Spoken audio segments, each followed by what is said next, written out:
Azərbaycanda bu il əmək pensiyalarında təxminən 9% artım gözlənilir. Azərbaycanda cari il ərzində əmək pensiyalarının məbləğində nəzərə çarpacaq artım proqnozlaşdırılır.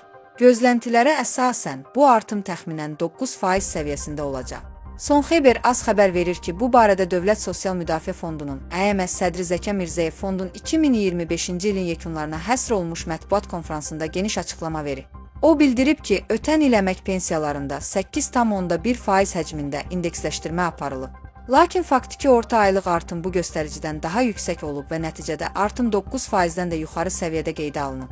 Zəkə Mirzəyev vurğulayıb ki, əmək pensiyalarında artım prosesi əmək pensiyaları haqqında qanunun tələblərinə uyğun olaraq əsasən indeksləşdirmə mexanizmi vasitəsilə həyata keçirilir. Bu mexanizm isə Dövlət Statistika Komitəsi tərəfindən açıqlanan əvvəlki ilin orta aylıq əmək haqqının nominal artım göstəricisi əsasında müəyyən olunur. Hazırda həmin rəsmi göstərici açıqlanmayıb. Bununla belə, fond rəhbərinin sözlərinə görə, yaxın günlərdə bu barədə rəsmi məlumatın verilməsi gözlənilir.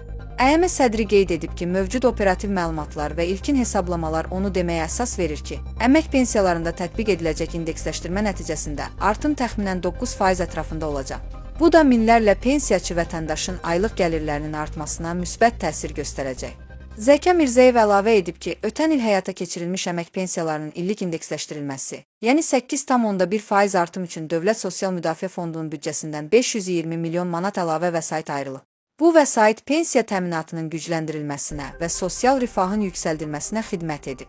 Fond sədri çıxışı zamanı minimum əmək haqqı və minimum pensiya ilə bağlı görülən tədbirlərə də toxunub. Onun sözlərinə görə, 2025-ci il yanvar ayının birindən minimum aylıq əmək haqqı 16% artırılaraq 400 manat səviyyəsinə çatdırılıb.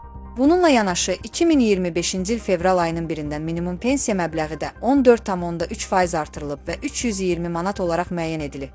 Zəkə Mirzəyev bildirib ki, bu addımlar dövlətin sosial siyasətinin əsas istiqamətlərindən biridir və məqsəd pensiyaçıların, eləcə də əmək haqqı alan vətəndaşların sosial müdafiəsini gücləndirmək, onların həyat səviyyəsini yüksəltməkdir.